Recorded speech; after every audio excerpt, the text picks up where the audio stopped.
as we start to see more and more states, change and move, we will be able to start having more traditional marketing opportunities.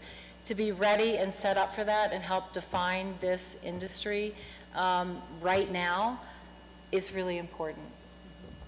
And really having consistent communications across these different touch points is something that, we're constantly talking with brands and talking with companies about, and making sure that you're telling a really consistent story, no matter where, no matter where you're interacting with your customers and where you're interacting with, people that are involved in your business.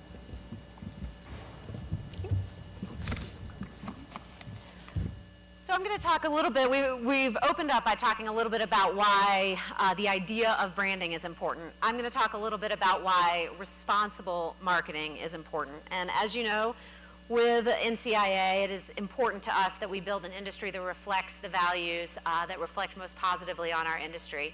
So that's a bit about what I want to talk about. Here's the first reason. We're just going to get this out of the way. It's the right thing to do. Responsibility is the right thing to do in this industry. We are building an industry from scratch right now.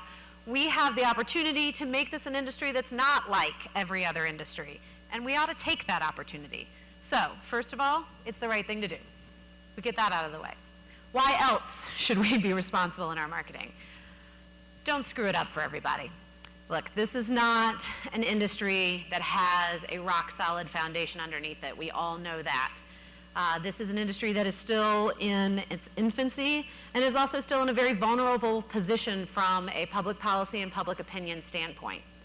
I want to bring up a graph that you can see on either side here. There's a lot of good news in this graph. If you can't really see the small print, the line going down is the people who think that marijuana should be illegal. The line going up is the people who think it should be legal.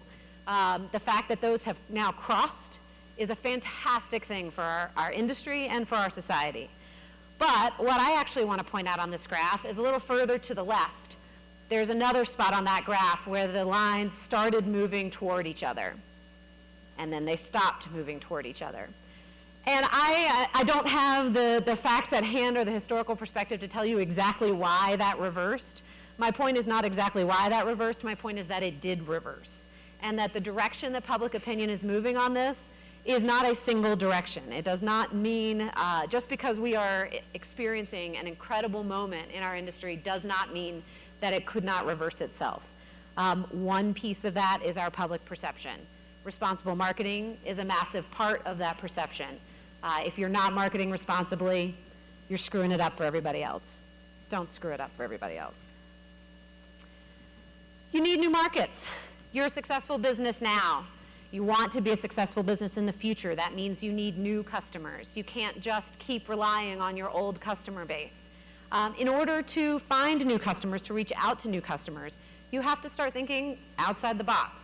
It's an overused phrase, but it's overused for a reason. You need to start thinking about customers that don't fit the traditional model.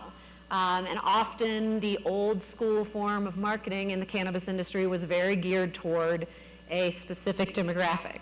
Oh, goodness, when I lean down, it really goes up on the volume there. Think about women. Think about senior citizens with health issues that we know can be dramatically and positively affected by the therapeutic aspects of cannabis. Think about healthcare professionals who are very often going to be your channel to patients and to consumers. These are people who, at the very least, you need to not actively repel with your marketing. Whether or not you are marketing to them directly, you need to think about the fact that these are people you want on your side. These are people that you want to have as potential future customers. And you should keep that in mind whenever you're designing your marketing plan. We'll talk a little bit more about that in a later section. The fourth piece that I wanted to highlight about why it's important for us to think about responsibility is that for most of you, for any of you who are in states other than Colorado and Washington, and for many of you who are in Colorado and Washington, this is a medical business. We are reaching out to patients. We are providing care, compassionate care, and genuinely, positively changing people's lives. We know, all of us know, that cannabis has incredible medical properties. But when we don't market it responsibly and professionally, we undermine the credibility of that medical approach for cannabis. And in order to make sure that we are providing access to the incredible therapeutic properties that cannabis has, we have to continue showing the world that this truly is a medical product. Now, that doesn't mean that you can't market to other people. In states like Colorado and Washington, we have a retail market, and that's great. But it does mean that we need to remember the importance of medical at the core of many of our businesses, and we need to market in a way that doesn't undermine that piece.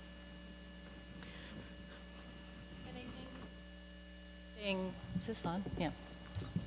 I think just with what everything Taylor just went through, creating differentiation, defining what your brand promise is most important. It is probably one of the most important things you can do for your brand. Not only when you're talking about from a sales and marketing perspective, but from the growth of your own organization. Defining your brand through your brand promise, which means something that you live, breathe, and can stand by. When you're hiring new employees, having a clear idea of what your brand promise is reverberates through your entire company. Every single person in your company is a representative of your brand. They are a salesperson. They're accountable for how you forward face to your consumers and to your B2B, your business-to-business constituents as well. So it's one of the most important things you can do. How do you do that? We're going to walk you through that a little bit. I think it's important to say, oops, I went backwards, sorry. We believe that it starts from the inside out. If you're not familiar with the Golden Circle, you should Google it, you should check it out. It's a really powerful tool. Most successful brands, it's very easy for products and services to talk from the outside in. The what you do, the how you do, and the why you do it. If you can define, and it's a difficult task because it asks you to dig in and define why you're doing what you're doing, the purpose, the cause, or the belief that inspires you and inspires everybody in your organization to do what they're doing. And when you start to identify that and then you articulate it in a sales and marketing perspective across the board through your different sales channels, that's when the magic happens. And the promise is that you can deliver on everything that you're saying. It's believable and it's easy for you to do. So if you haven't heard of the Golden Circle, check it out. We're going to show you an example, and again, when we talk about this cultural movement, we've seen it before. In the technology industry, there was a wave that rode years ago, and there are some companies that really stepped out. They knew who they were very self-actualized, they educated their entire organizations on who they were and why they were doing what they did.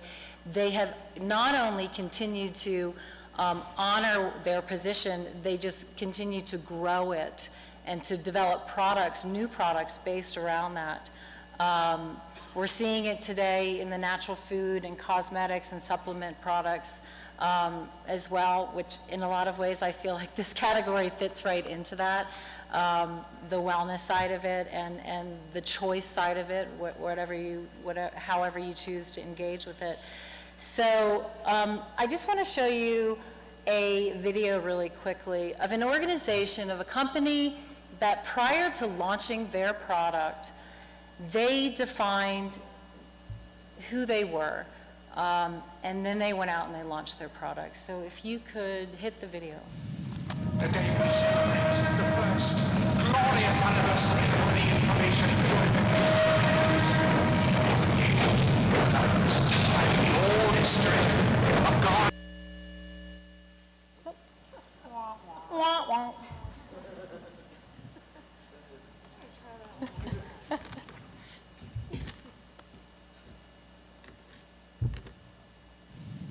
Today we celebrate the first glorious anniversary of the information purification.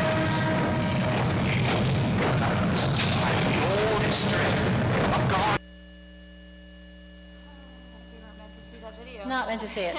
Some of you may have seen it before. How many have seen it? That's Apple Computers. And it's worth noting that it took, 10 seconds at most of that ad for you to know that you had seen it. You all remember it, and it's now 30 years old? 30 years old, 34, I think, actually. And it ran only one time. During the Super Bowl. One time.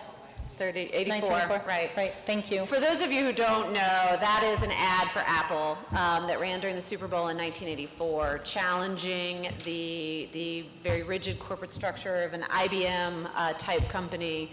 At the end, the young woman you saw running throws a sledgehammer through the screen, Through the right? screen. Where the giant head is talking. It's quite powerful. If you haven't seen it, you could Google it. But it was, I mean, it defined them as a revolutionary company. Apple is a revolutionary company. I believe that the cannabis industry is a revolutionary industry. It's going to change the world. It has been in many ways. It's just now out there. But the reason that I wanted to show that is because Apple did start with the why. They communicate from the inside out. And I'm just going to give you an example. If Apple was communicating from the outside in, which a lot of companies do, they would sound something like this. And I've taken this specifically from, and this is another thing, if anybody hasn't seen Simon Sinek's Golden Circle TED Talk, Google it. It's impressive. It's inspiring. But if Apple were to talk from the outside in, they would say something like this. We make great computers. They're beautifully designed, simple to use, and user-friendly. You want to buy one? Not so exciting. They didn't do that. They spoke from the inside out. They believe in challenging the status quo. They believe in thinking differently. The way they do that by challenging the status quo is by making products simple to use and beautifully designed. They just happen to make computers. Do you want to buy one? It's different. It defines who they are. What it does is taps into our innate archetypes, our innate personalities, our innate personas. It stretches to, and they built their whole brand off of thinking differently and building a culture, not only their brand, but they continued to build products within their brand that are revolutionary. They're a very self-actualized company. So part of building your brands, part of building your marketing communications, even your strategies should be based on who you are and why you're doing what you're doing, and where is the appropriate place to place your dollars, and in what mediums, and who are you communicating to. So Apple, I mean, there's a lot of companies, and there's not just the big companies with large budgets. If you look at small companies and startups that are happening right now, Justin's Peanut Butter, I think, is a great example, who just really started with why they were doing what they were doing, and they continue to own that. Apple continues to own that too, and they continue to build revolutionary products. So there's a process that you can follow in order to really define what that why is for you and for your business. This process is something that we typically spend several weeks going through with clients. There's really 5 key steps, and it's not something that requires weeks, but it does require some integral thinking and really looking at who you are and who you want to be. It starts with really defining personas. Who are the people that you're wanting to talk to? What are the psychographics? What does your brand mean to them? What does the category look like? Where do you stand within the category? Where's the white space? Where is the opportunity? And where do you want to be?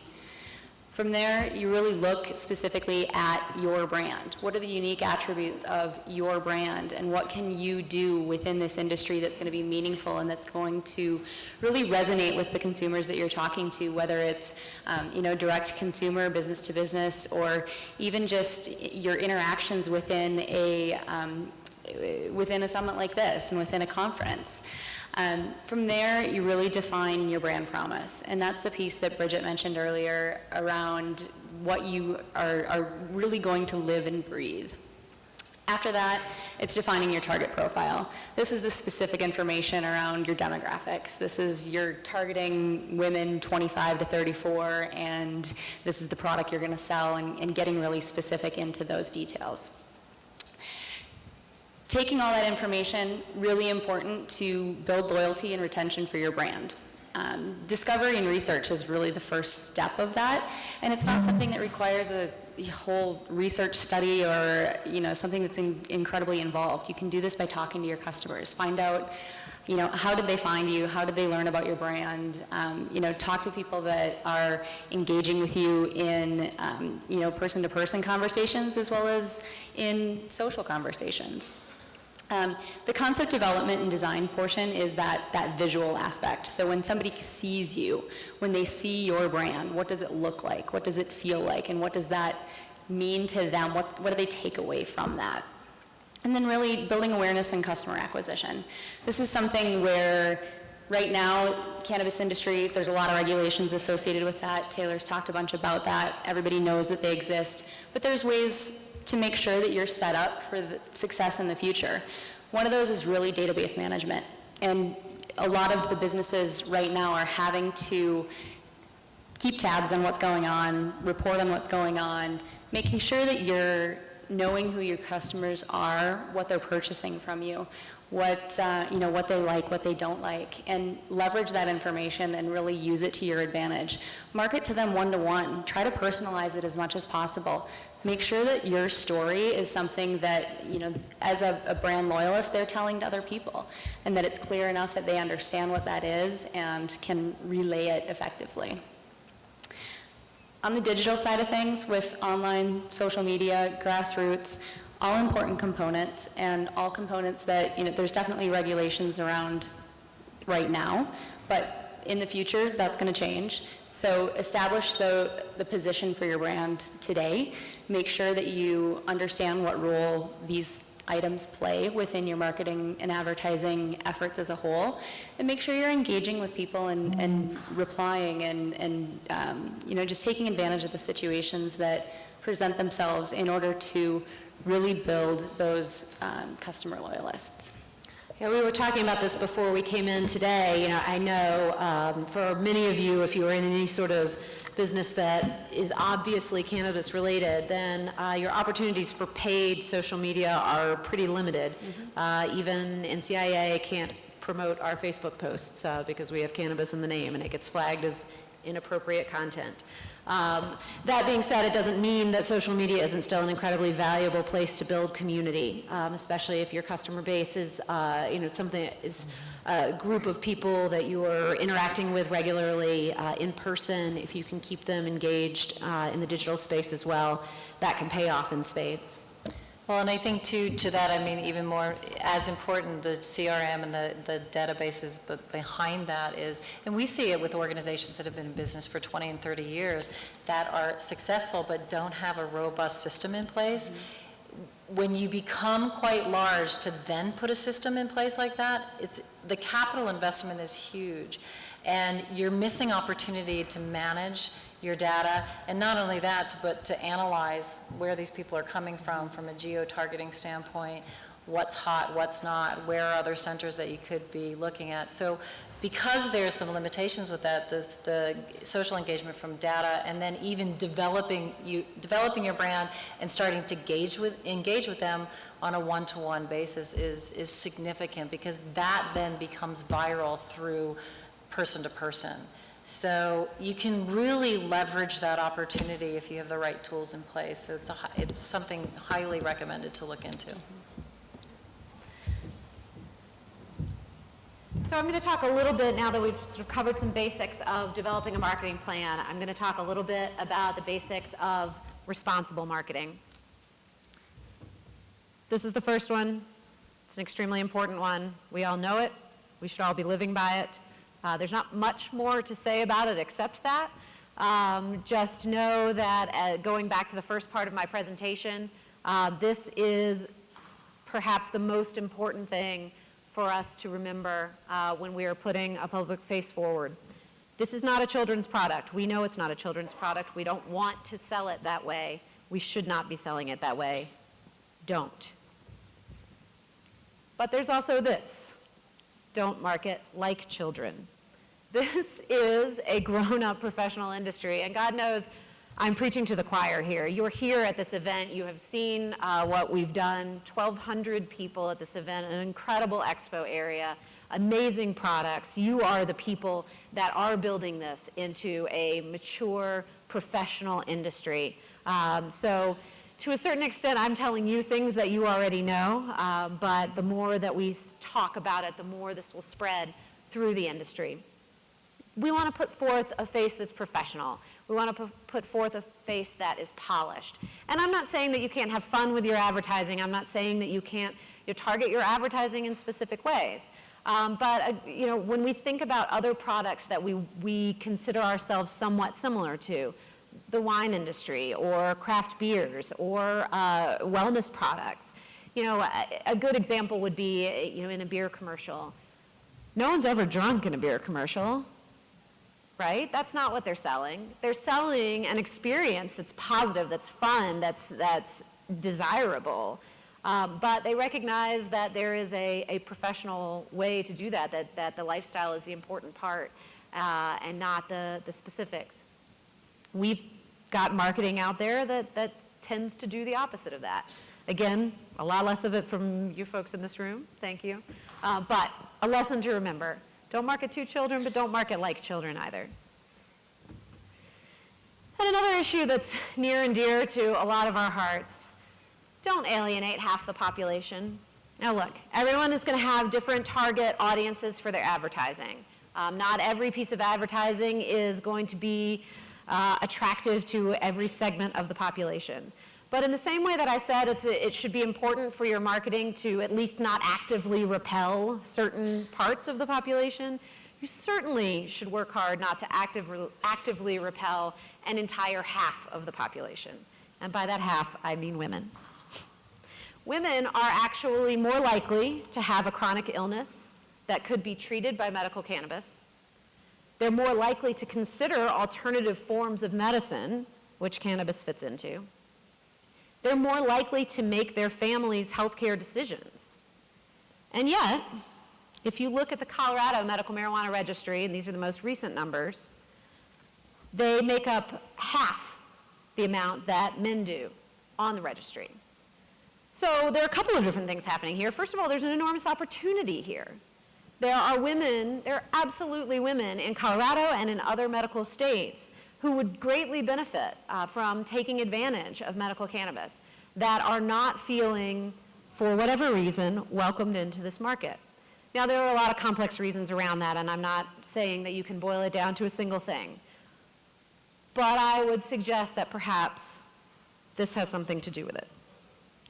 Again, you guys are not the ones who are necessarily marketing this way, but this is pervasive in our industry. And it is something that is setting us back both from a public perspective and from growing a potential market. Women aren't decoration, they're customers.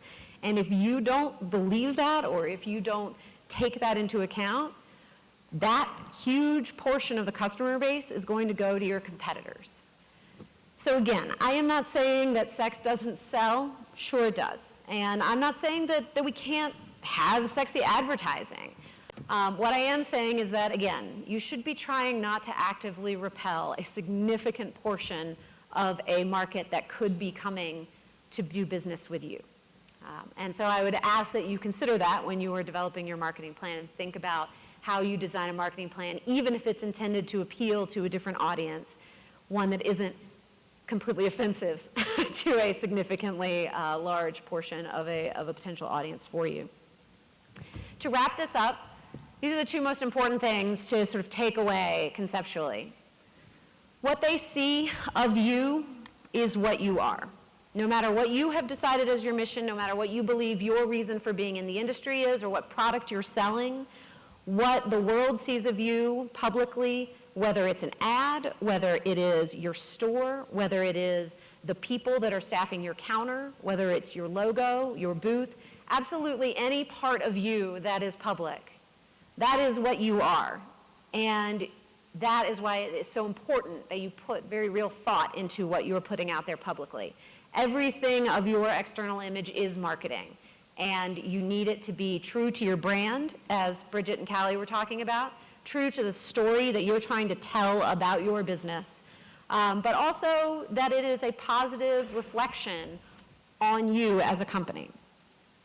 The second part of that is what they see is what we are as an industry.